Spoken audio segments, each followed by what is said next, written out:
Thank you, everyone, for joining us tonight. We are going to go ahead and get started for our presentation. And I would like to introduce Trish Miller, who is one of our admissions coordinators for the nursing program. We are going to get started. Welcome. It's nice to have you here. I am here tonight with my coworker, Melissa and Colleen, and we're going to walk you through the traditional nursing program. We all have different roles. I work primarily with the students coming in for our fall session. That's usually our biggest session that we have. And I don't know, Melissa, if you want to share a little bit about what you do. Sure.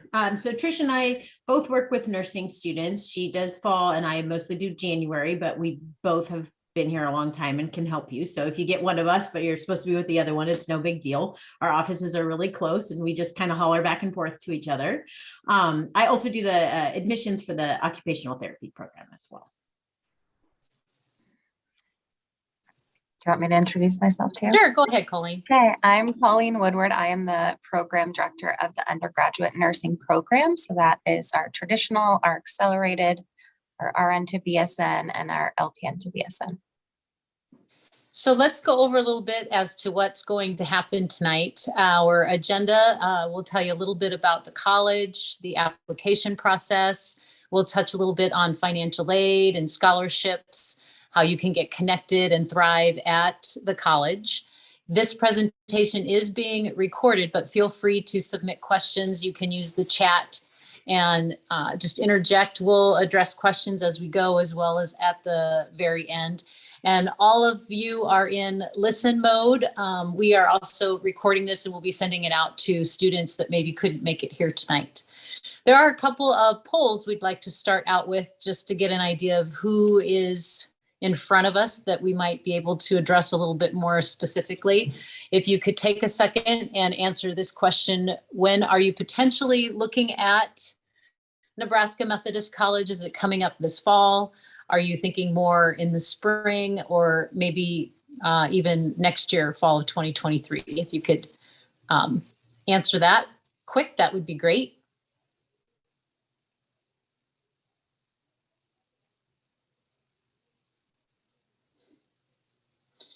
So the majority are looking at fall, right around the corner here. Or again, maybe if you're a junior, I don't know if I have any first year students. So that's great. We'll take a look at the second poll. There we go. Current level of education. If you're high school, maybe a transfer student and you have some college credit, or maybe you have a degree.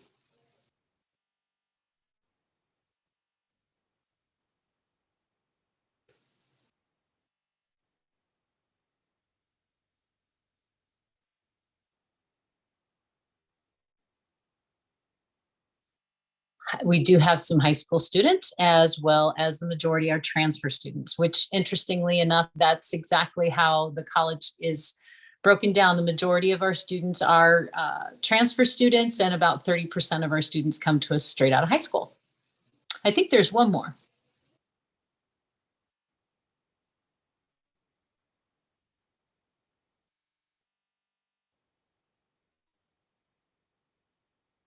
You're a first-time transfer graduate, which I think we covered.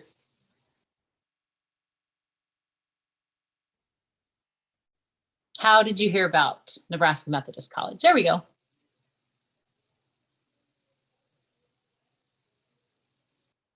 Pick whichever one fits you best.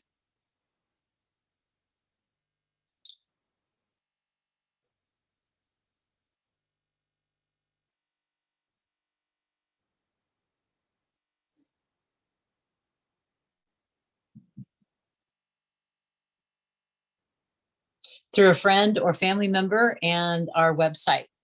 Those are the top two choices. That's wonderful. We have actually been around for quite a while. I'll cover that here in just a second. Let's go to the next slide. So I work with a team of 7, and we are a healthcare college. We are right off of Dodge, 87th and Dodge Street. If you're familiar with Omaha, we have over 40 areas of study, depending on what you're interested in, 131 years in education. But we're still pretty small, about a 14-to-1 ratio. We work a lot with the community, and about 1,100 students enrolled. Our pricing, again, we're going to go into more detail on that when we get into the financial aid and scholarships, but it's all pretty upfront and straightforward and transparent. The actual nursing classes, the clinical group size is even a little bit smaller. And I know Colleen will talk a little bit more about that. So a 10-to-1 ratio. So I tell students you're going to get to know each other whether you want to or not. And there's always a cohort in front and a cohort behind. So you're rubbing shoulders with a lot of the students in the area. Proud of our NCLEX pass rate. If you are researching schools and comparing schools, I always tell students to take a look at that, and don't look at just 1 year. I would look at a whole, not just a snapshot, but the whole photograph, so you know what you're getting into. The senior year, they do their preceptorship. And again, I think Colleen will talk more to you about that. As far as they usually get 3 choices and typically get one of the 3. We do not require prerequisites, which is why I think we're a little more friendly towards your first year students. They can come to us straight out of high school. And having said that, a lot of the transfer students probably have like that first year done. So we'll go through, we don't call them prerequisites, but a lot of the transfer credit you might have. Population-based education, again, that'll be highlighted a little bit more when we go over the curriculum. If you can come and schedule a visit, we can show you our high-tech simulation labs. We do have just Juniors Day coming up in April, and then we'll have a nursing day in the fall for students, or you can always do a one-on-one visit. And 96% of the grads get employed within 6 months of graduation. Obviously, the demand for students for nursing is there. I'm going to flip it over to Colleen and let her go into more detail on the traditional nursing program overview and any highlights or specific things she might want to cover. All right. So I'm going to give you a little look here of what our plan of study might look like. So 4 years, this would be if you came and you didn't have any prerequisites or credits to transfer, but we tailor this based on what specific coursework you have, and you work with our counselors to figure that out. But for your first semester, you would do intermediate algebra, English composition, intro to psych, intro to chem, human anatomy and physiology. And then on your second semester, then it is the world of ideas, human anatomy and physiology 2, biology. Oh, I've got this little thing in front of my little chat. There we go. Microbiology, language and culture in healthcare, and lifespan development. So as you can see, that first year is really just building the foundation. And then if you can go to the next slide.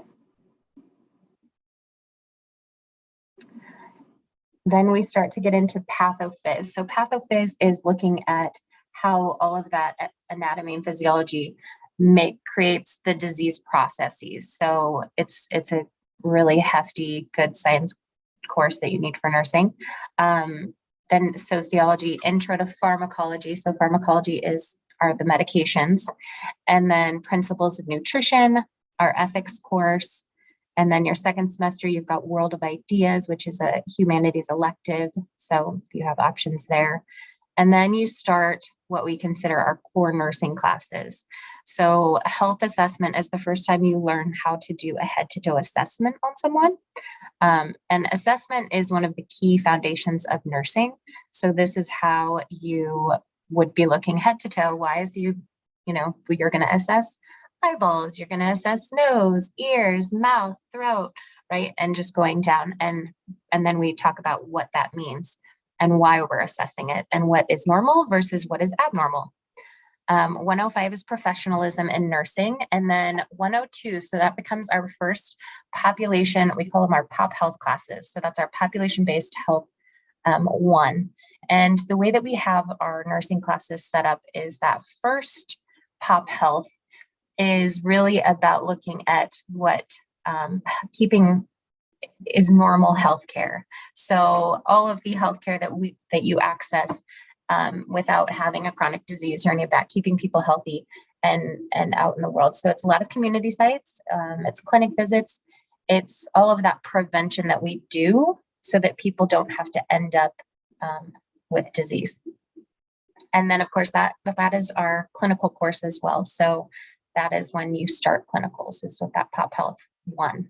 Then your third year, your first semester. So you've got your healthcare collaboration leadership, intro to stats, and then you've got your Pop Health 2. So Pop Health 2 kind of goes into chronic diseases. So diseases that you manage at home, mainly not needing to be in the hospital. The hospital we consider acute care settings. So this kind of is focusing on a lot of still outpatient, a lot of rehab, a lot of how do we keep people in their home and out of the hospital, and managing people so that they don't end up in an acute care setting. And then public health science. With the pandemic, that has become very clear how important that is in the world of healthcare. And then you have another elective in that second semester, research methods, and then Pop Health 3. So Pop Health 3 is really getting into the acute care setting. So that's like the medical, surgical. All of the clinicals involve some part of acute care, but it's just the way that we talk about the diseases. We kind of talk about first the healthy population. Then when we start getting into, okay, you're developing disease. And then we start to get into the process where sometimes you end up at the hospital setting. The Pop Health are all of our clinical courses. In 300, in that 300 third level class, you start to do pediatrics. You start to do some of our specialized populations. And our psych is where that is housed as well. And then healthcare policy is super important. And we talk about how rules, laws, legislation affects everyone's healthcare. Fourth year, we've got that World of Ideas. So you've got another elective there. And then we go into Pop Health 4, and that becomes our ICU setting. So that's ICU and labor and delivery, because when you're in labor and delivery, it's a very high risk state. So that's where we start focusing on how to manage people in their most critical states of health. And then global health is just kind of looking at the worldview of how healthcare, well, with the pandemic, it's been a lot easier to see how healthcare and whether or not people have access to vaccines affects global health. And there's so much behind that, but I feel like now with the pandemic, everybody can kind of understand how we're so intricately tied globally on our own health. And then in our fourth year, second semester, then we start doing the capstone project, the senior synthesis, and then the senior preceptorship program. So that is when you get one-to-one with a nurse, and you get to say, these 3 areas of nursing are what I'm interested in. And then we pair you with a nurse, and you get to spend that semester with that nurse one-on-one, learning exactly kind of the setting that you are really interested in. And then also 410. So that's nursing care of specialized populations. Again, that is a stronger focus into really vulnerable populations like pediatrics, psych, and then ICU as well. And then your transition to practice is just kind of getting you ready to get out into the world and getting you ready for assessing jobs. What is it that we're looking for when you're looking at where you want to work and why, and kind of helping you decide where it is that you want to go once you're graduating. So population health-based curriculum, that's kind of how we decided to call our core classes population health-based, because that's where the future of nursing is going. So to be able to keep costs down and to manage care, we need to be reaching everybody. And so there's a huge push to move into the communities. How can we meet people where they are to provide that healthcare and service? And so Nursing in the beginning was very much acute care and hospital focused, and now we're going into physicians' clinics. We're going into prevention. So nurses do a lot of education out in the community. So there's community outreach. There's hospice house.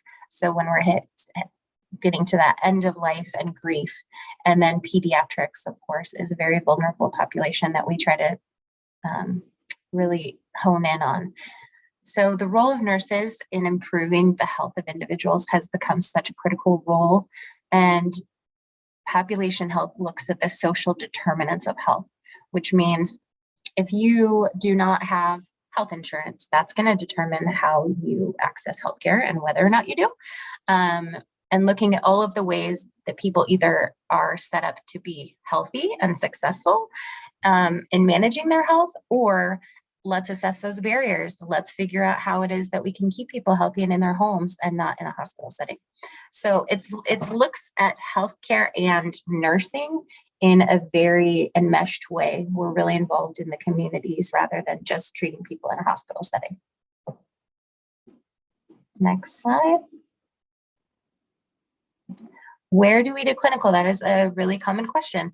So we are, of course, Nebraska Methodist College, affiliated with the Methodist Health System. So we have several hospital settings. We have the Methodist main campus. We have Methodist Women's, which is all women's reproductive and a lot of labor delivery, NICU, where a lot of deliveries happen. And then we have Jenny Edmondson, which is over in Council Bluffs. And then Fremont, which is out in Fremont, Nebraska. It's like a 20-minute, 30-minute drive on the highway. The great thing about being able to go to some of those smaller hospitals, some of our outreach hospitals, is that they manage these small rural-ish, more rural communities. And so you see everything. They have the whole span of serving their communities all in this one hospital setting. So it's a very different experience than seeing something like on main campus, because main campus is in the hub of an urban large city. And then we also go to Children's Hospital for our pediatric rotations, and Ambassador. So they take acute, so very long-term care kiddos who are maybe needing a breathing machine to help them breathe. Maybe they aren't eating, so they have a tube to feed them. It's where they live. And so Ambassador is a great opportunity there. CHI, we use their psych unit and their ECT. So that is also part of their psych. And then here at Methodist, we have this amazing thing called the mobile diabetes unit. So it is an RV that goes out into the community, and we get to serve people where they are and where they live. So we partner with a whole bunch of other community outreach, and we'll go into like a refugee population who generally centers around this area, and we work with their church or their community center to bring people in and let them know that we're going to be there that day. And then they come and we screen them for diabetes. We do their A1Cs and blood draws and also outreach for vaccines, which has become really important during the pandemic.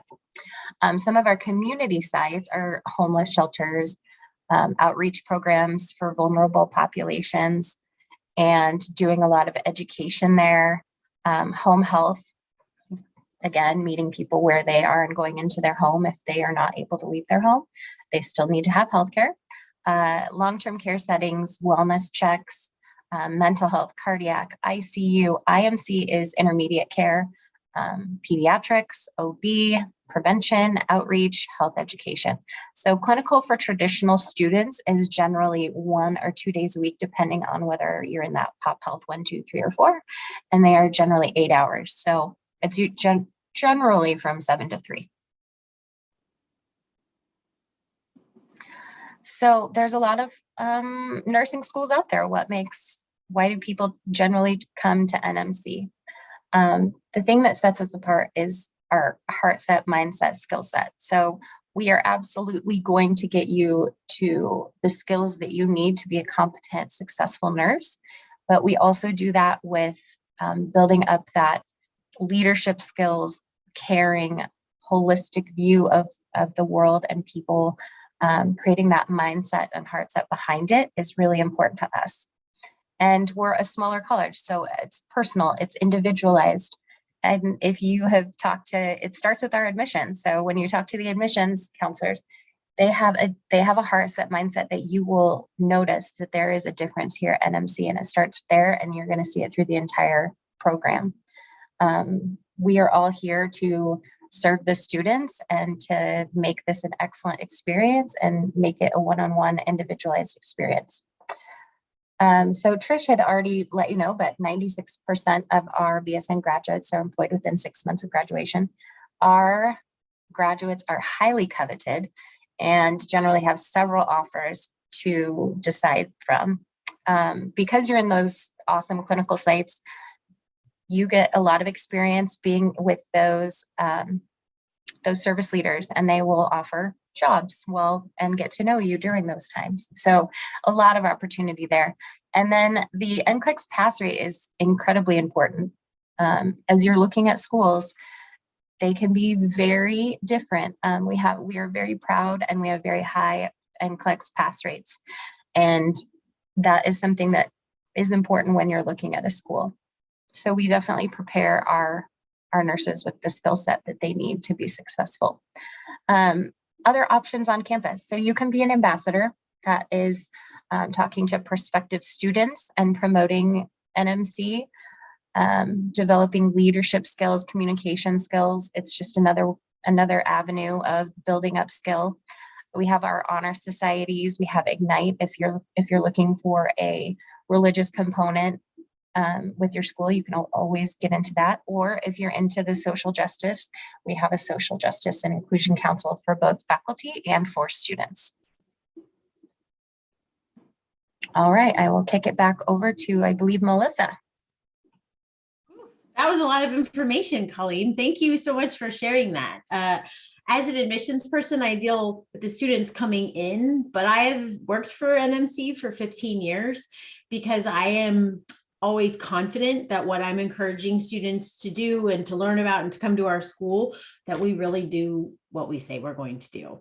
And that it just shows through with the constant evolving of the curriculum to be ahead of the curve instead of reactive to the changes in healthcare. Nurses are the highest population of one certain role in healthcare, and they can affect the most change. So I'm just really happy that we're on the forefront of that. And thank you for sharing all of that information, because it really helps students evaluate each school that they're looking at and determine if we're going to be a good fit. So if you're listening to all of this and it sounds like something you do want to be a part of, I'm going to go through a little bit of the admissions criteria so you kind of know, okay, am I going to be a good fit? How do I get started? What do I do?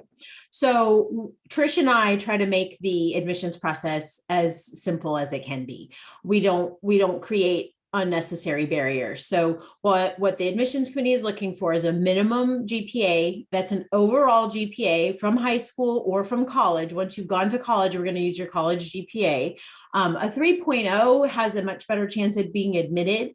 But if you submit your file and either she or I feel like, oh gosh, there's maybe a couple things you could work on, we will give you that feedback and we will help you submit your most competitive application.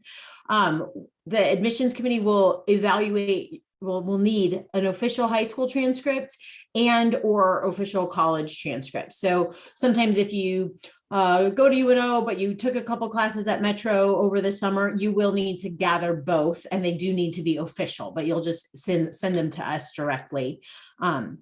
We are looking for success in math and science. And that's because that is the basis of the curriculum.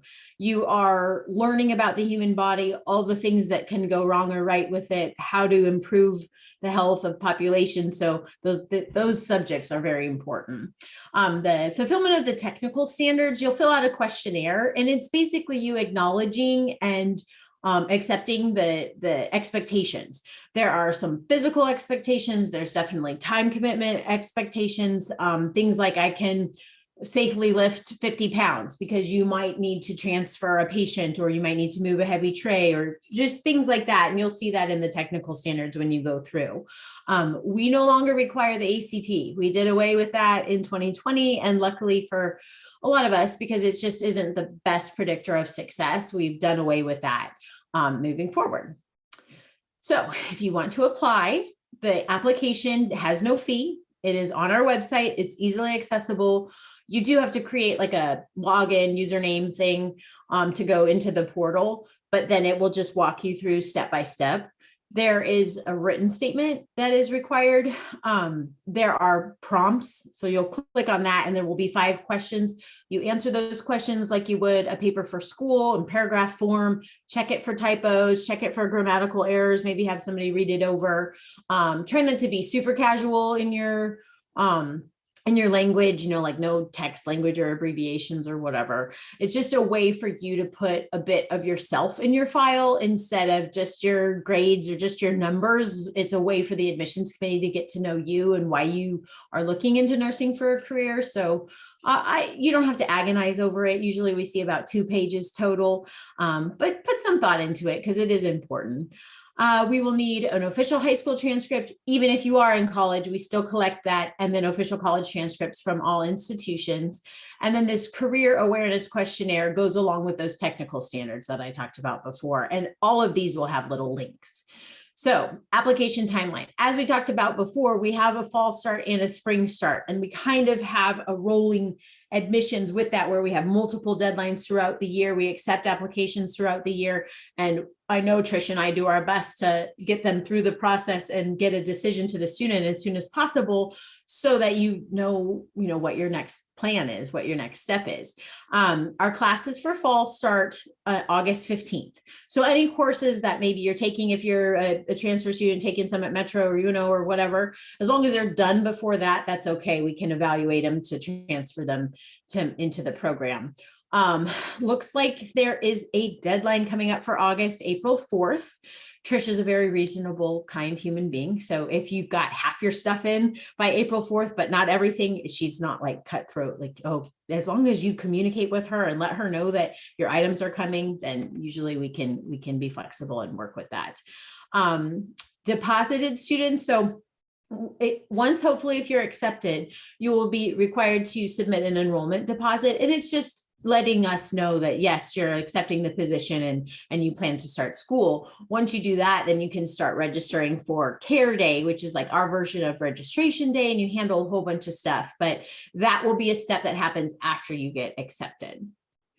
Spring, so fall is August. Spring is January. That sounds weird, but when you've worked in academic settings for that long, you don't even second guess it, but I like to clarify that for students. So our first day of class for next January will be the 9th.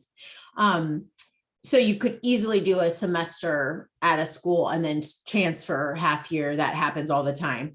I prefer if students can apply and get everything done by November, because there's things that need to be handled, and it's really hard to do that over the holiday because there's not a lot of people in the office. We want to make sure you get through financial aid, all of that kind of stuff, and just be ready to go. Then you enjoy your holidays, and then you start school. The way I like having the smaller start, sorry, Trish, because it just allows me to kind of give individual attention, and she does too, because it's her only program, so she's able to concentrate on those people. But please, if you have any questions or anything, just let us know, and we'll always work with you, because each applicant is reviewed separately and as an individual. Okay, I think this might be Trish. Yes. Couple things before I go into the transfer student checklist that Melissa mentioned that I just want to reiterate of the audience that we have in front of us. She mentioned in the application process, we need all your transcripts. I get the question sometimes from students that, well, I went to Metro straight out of high school and I didn't do very much, and nothing there is going to transfer. So do you really need that? We do. They're going to treat everyone the same. So we need transcripts from all colleges attended. Same thing if I have any first-time first-year students or high school students in front of us.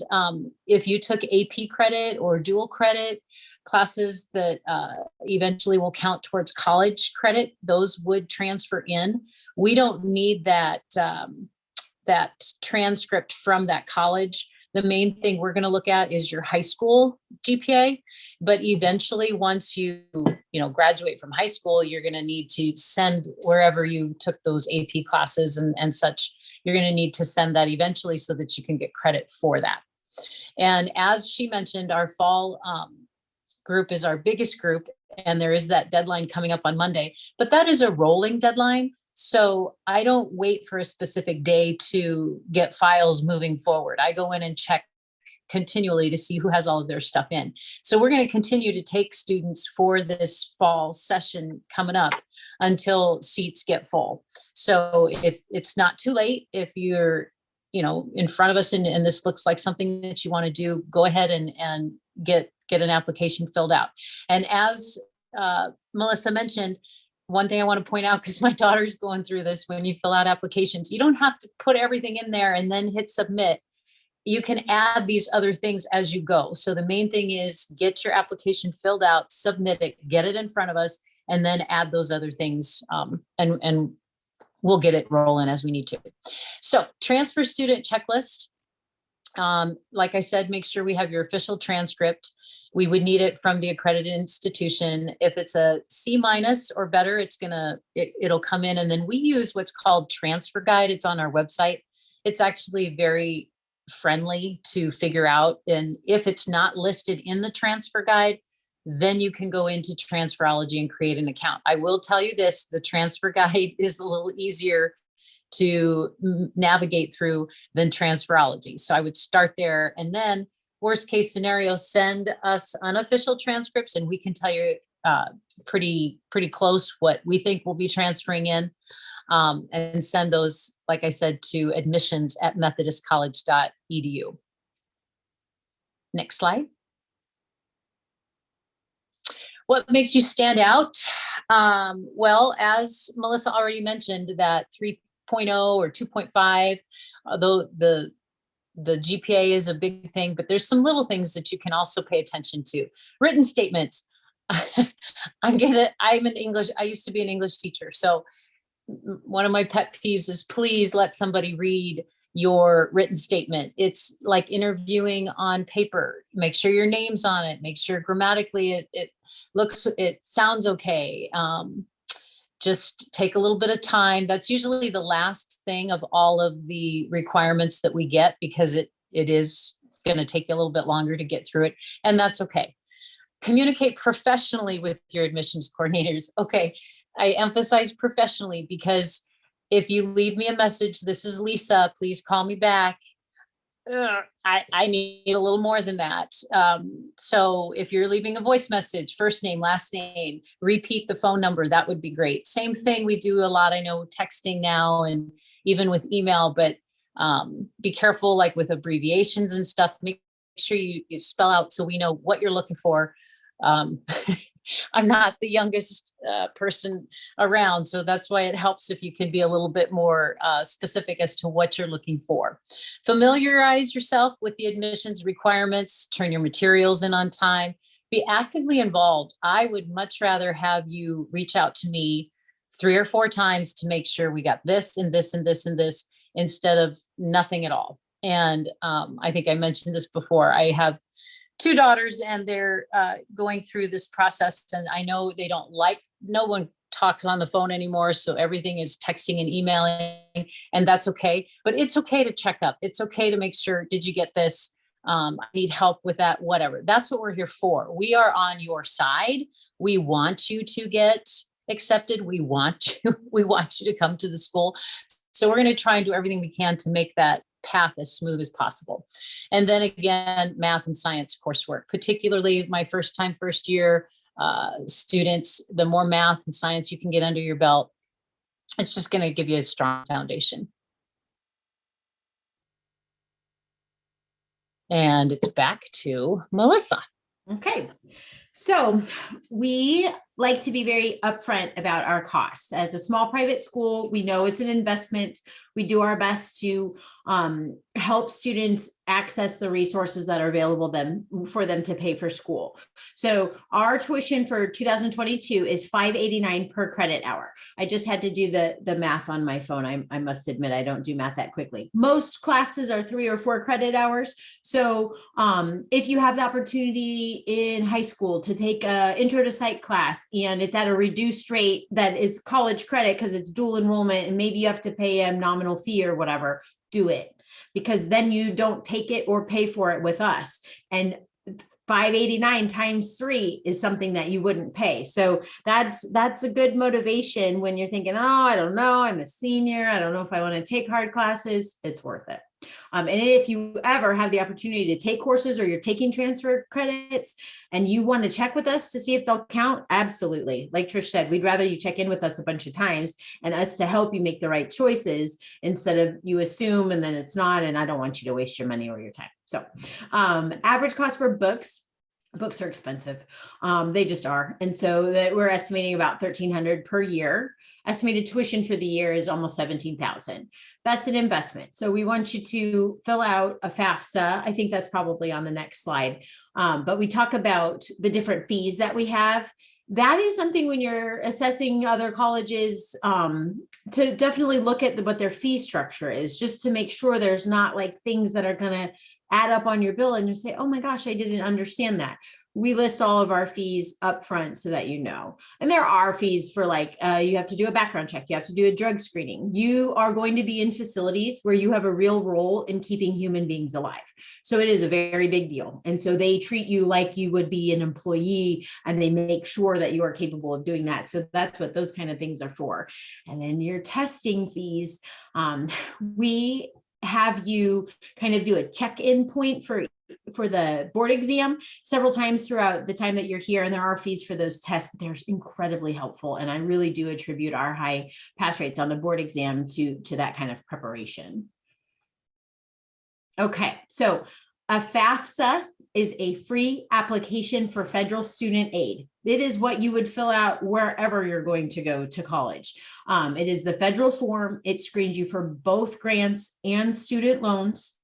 It should be free. So if you get on a website and they're asking for a credit card or you have to, that's a fraudulent website. Don't do it. The website's on the bottom of the page. It's fafsa.ed.gov.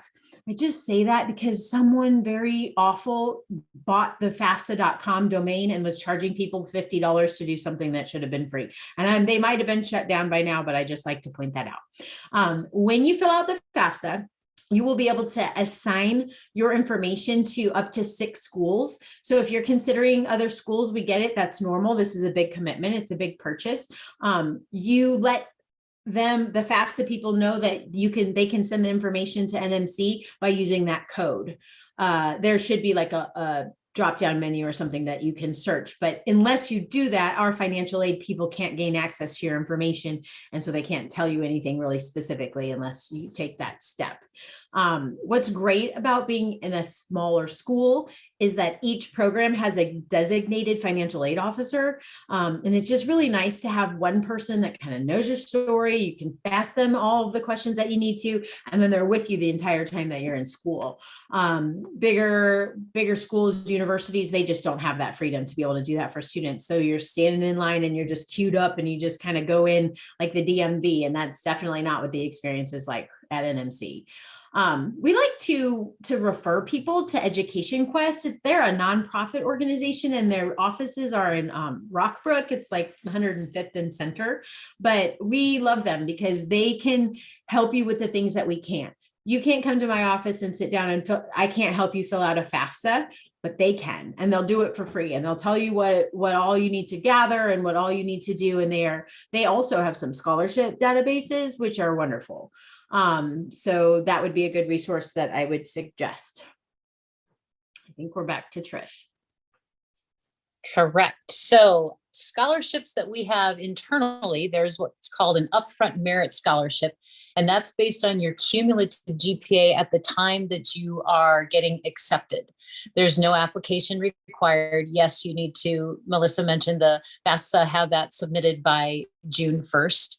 It's awarded at the time of acceptance. I'll explain that a little bit more on the next slide. And it is stackable if you happen to get other scholarships like academic and such. So there's one for the first year students, that's our upfront. And then the next slide will be for the transfer students. So make sure you're looking at the right one.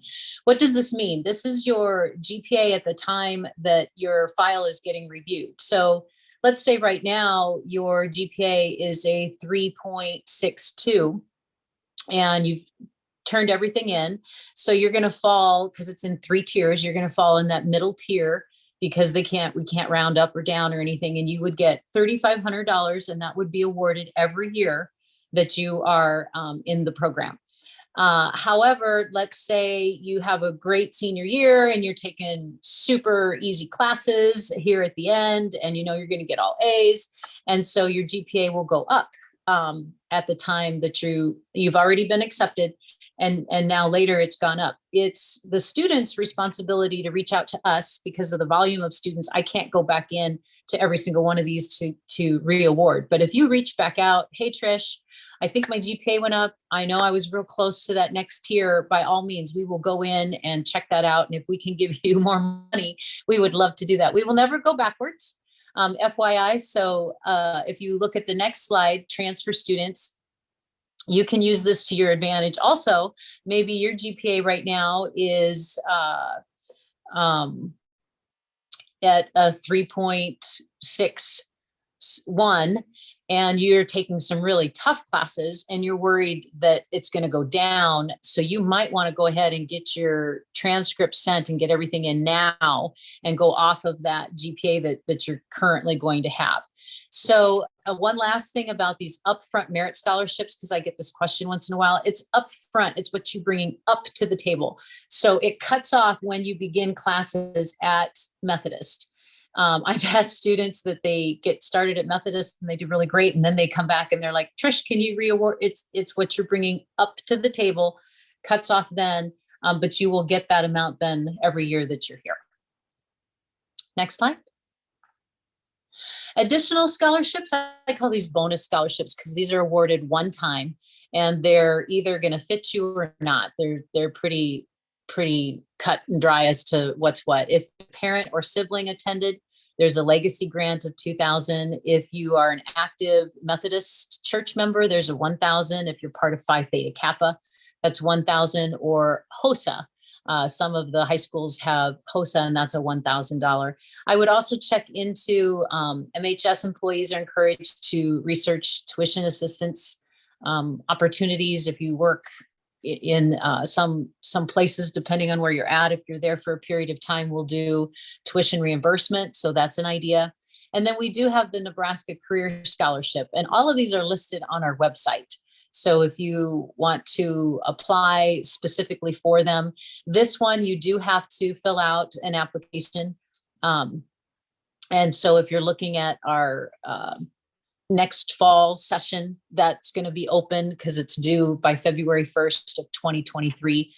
Available up to $10,000 for first time or transfer students. It's pretty self-explanatory, but this is the one thing that we would need an ACT score on file. We don't require it for our purposes. We don't require it for our admissions process or to get accepted. But if you did want to try and apply for the Nebraska career one, you would just need to add that into your file. And again, when you fill out that application, it'll list all of those things for you so that you know what's what. And I will turn it back over to Melissa. Okay. So our school, being the size that it is and being so specifically focused on healthcare, I always say it's not like a football team and cheerleaders kind of school, but there are most certainly opportunities to get involved. So they are traditionally more service oriented, academic oriented, student association oriented.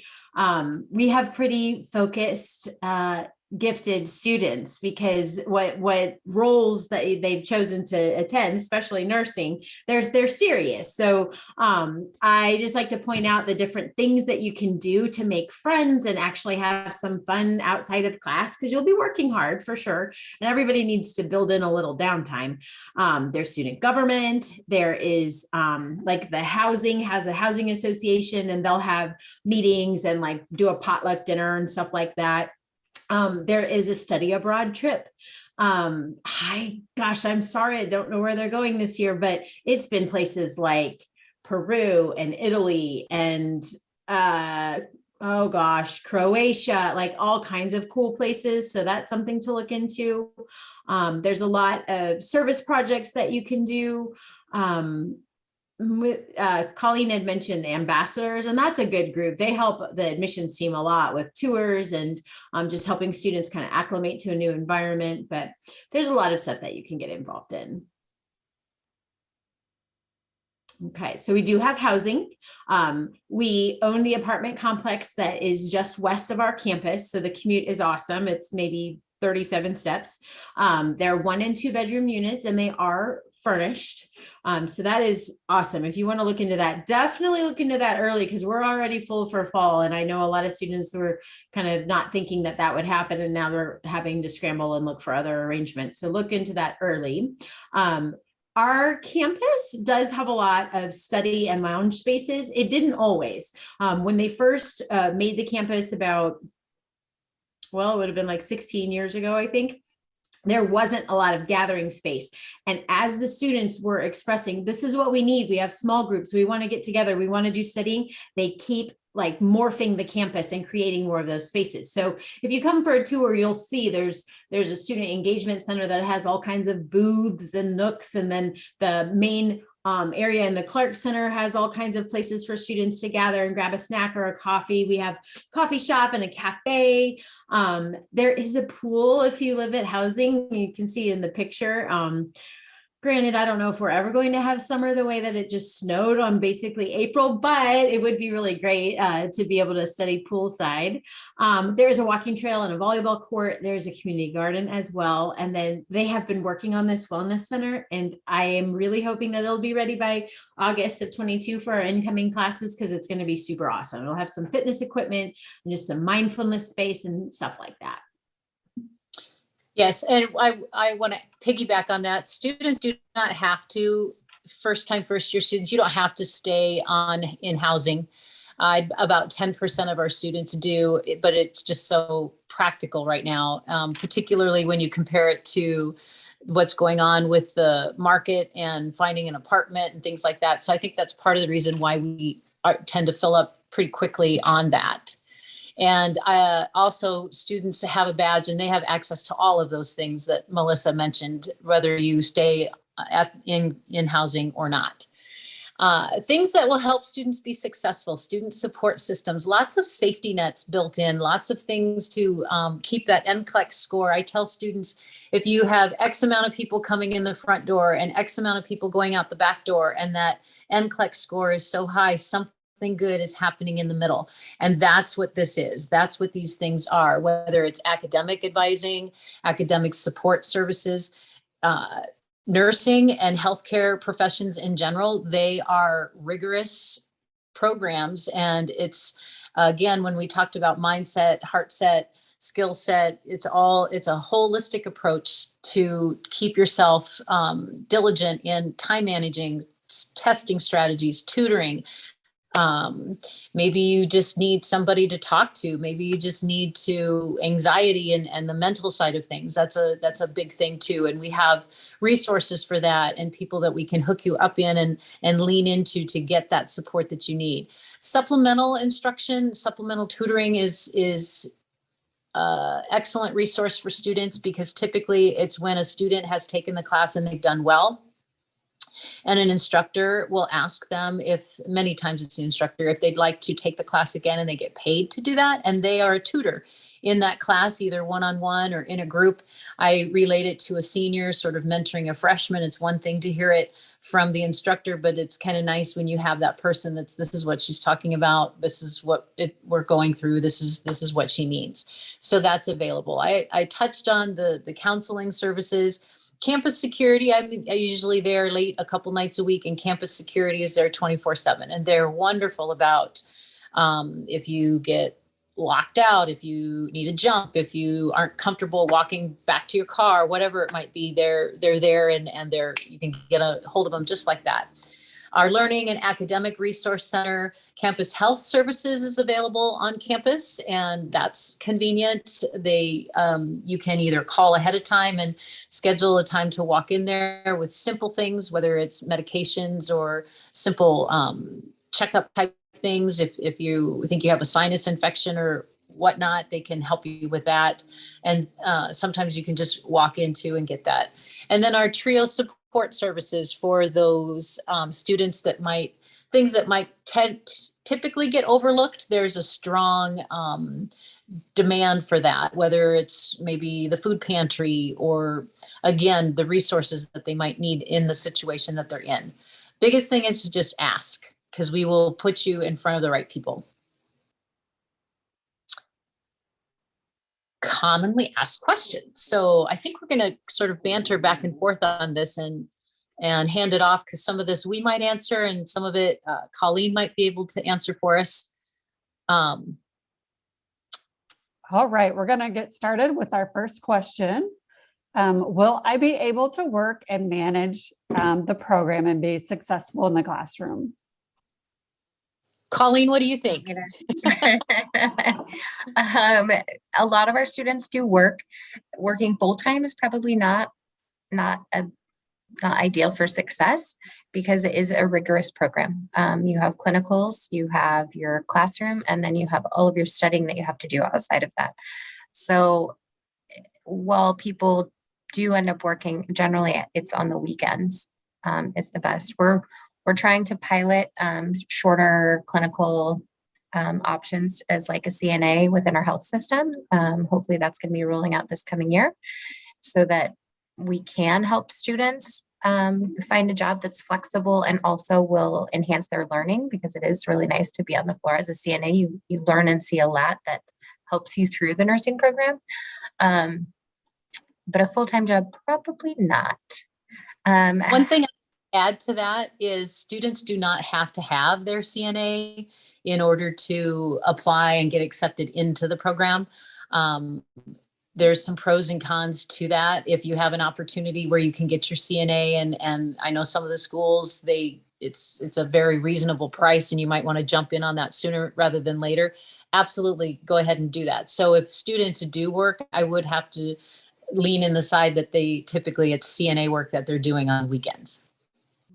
Yeah, and so once they finish Pop Health 100, a lot of places will hire nursing students that have done that to be able to be CNAs, and then they can, and also medication assistants. So in like long-term care facilities, once you hit the 200 level, you can qualify to be a medication aid. So along the pathway of nursing school, you do become competent and have the education to do some of those things.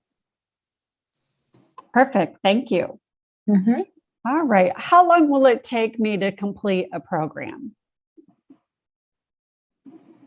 Who wants to do that one? The traditional nursing program obviously is a 4-year program.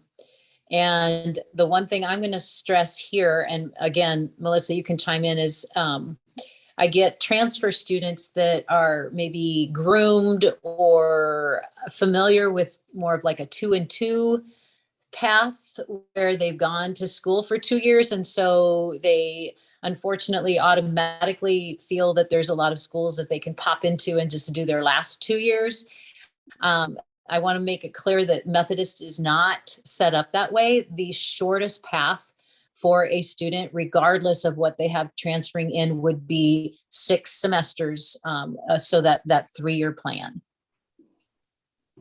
I think that is something that is a misconception, and I hate to have that conversation because sometimes students are disappointed, but the easiest, or not the easiest, but the best way I can explain it is they're going to appreciate that extra time, because it's no joke. Once you start, you don't want to squish it into 2 years. They have it set up for those 3 years so that students can build their skills and their knowledge, and we're strategic about why we did that. So I don't want that to discourage anybody, because it'll be worth it.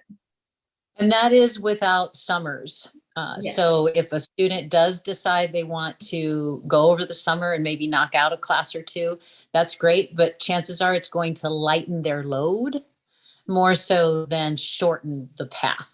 You're dealing with a lot of moving parts. So just keep that in mind. Great information. Thank you, ladies. All right. So what does a typical week look like in the nursing program? I can jump on that one. So it depends on what level you're at. But so the first Pop Health, when you start clinical, That one is just 1 day a week. So it's 1 day a week and it is 8 hours. And then when you go into Pop Health 2, then you start doing generally 2 days that are 8 hours. And then that is what it is then going forward. So it's usually about 2 days a week of clinical. And then the other days you do have classes and homework. So generally the clinicals are between Tuesday through Friday. Monday is a lot of courses and being on campus. I guess is there anything else you think that I need to cover on typical week? Nope, I think that's good. Okay. All right. What are the health and compliance requirements for nursing? Do you guys want me to go into that one? Or? Sure. Okay. We really kind of covered it a little bit on the previous slide, where you do have to have that background check. You have to have all of your immunizations up to date, and that you're fully vaccinated, because you're going into very vulnerable populations. You have to do that drug screen. Essentially, you have to do all the things that are required of a healthcare worker to work in a health system is required of our nursing students. And they will cover a lot of that when we mentioned previously about your care day or registration day, orientation day.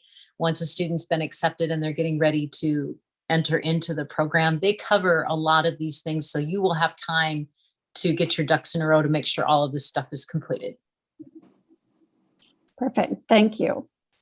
All right. Can I come straight from high school into a nursing program? I'll take this one. Since I used to be a high school teacher, I feel like it's just kind of typical. Yes, absolutely. And there's some very good pros to coming to us straight out of high school. I'm not going to go into all of the details on it, but there's more scholarships available to our students that come to us straight out of high school. I relate it to, I think I mentioned my daughter's looking at colleges. When you are at your high school and you're there from your freshman year all the way to your senior year, by the time you're a senior, you know where to park. You know what teachers are you to go to, you know, kind of the ins and outs. And it's the same thing with starting at Methodist and going through the whole curriculum. That's what it's designed for, is to give them that strong foundation and then go all the way through. So absolutely, if you want to come to us straight out of high school, the door's open. All right.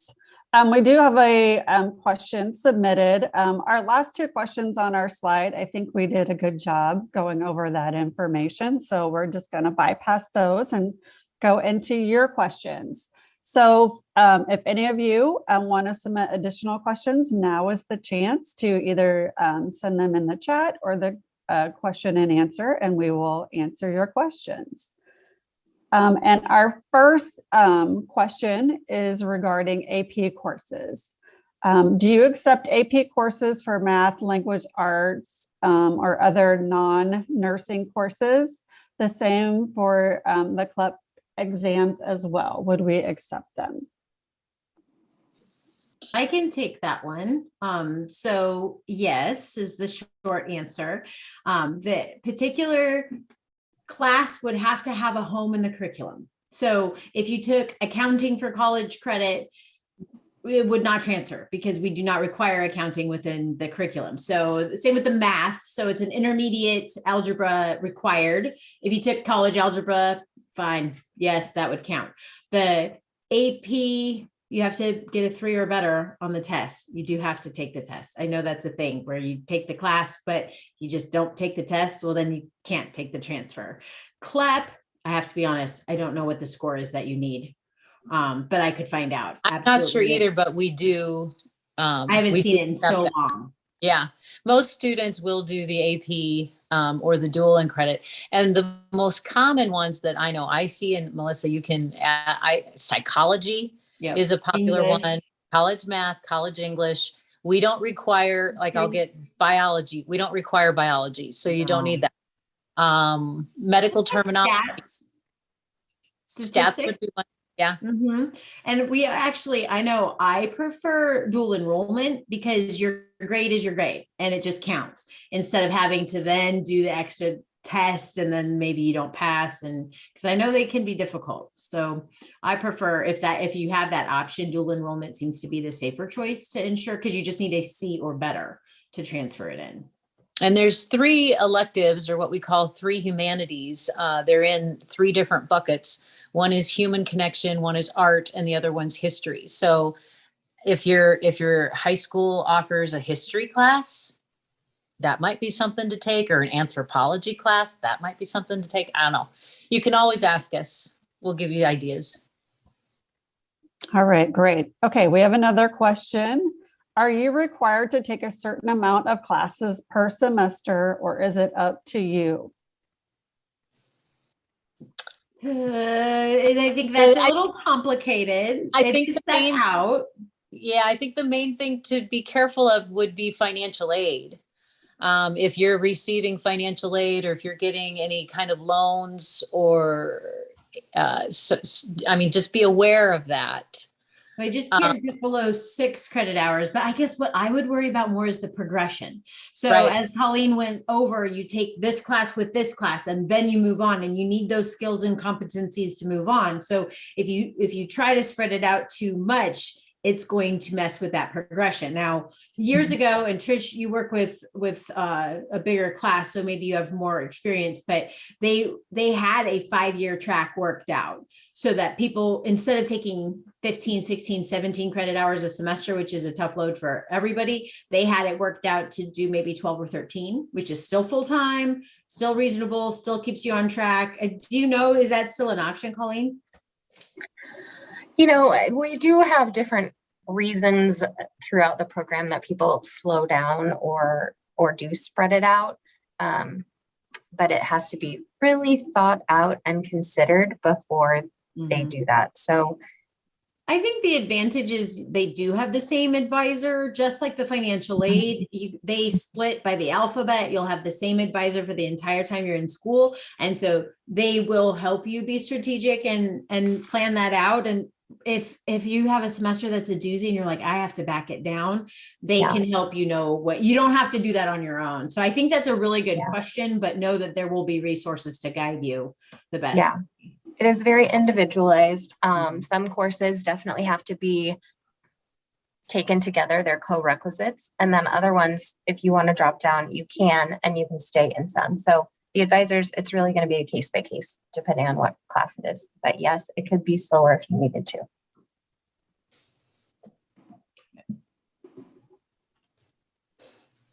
Any other?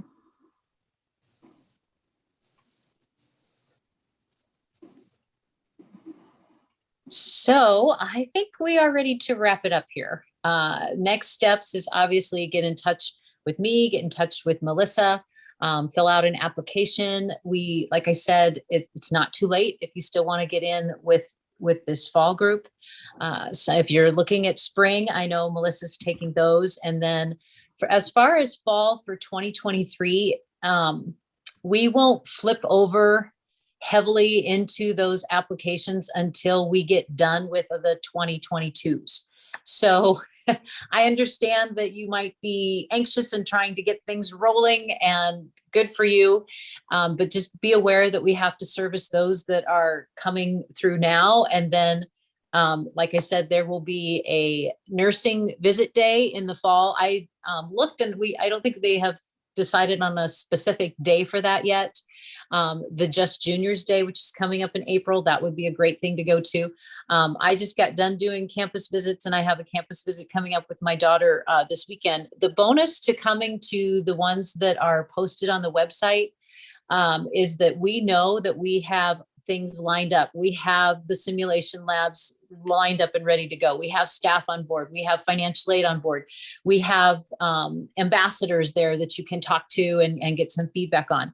You are also more than welcome to set up, because I know if you're busy and you're in sports and whatnot, that's not going to work. We are happy to do one-on-one visits. One-on-one, it's a hit and miss. Sometimes there'll be a class going and sometimes not, but you'll still be able to see all of the things there. So research scholarships early, but the biggest thing is reach out to us. Our phone numbers are there, our emails are there, and we would be happy to help. That's right. thanks for coming. If you think of anything else, like I said, just let us know, but have a great night. Thanks. Thanks, everybody. Bye.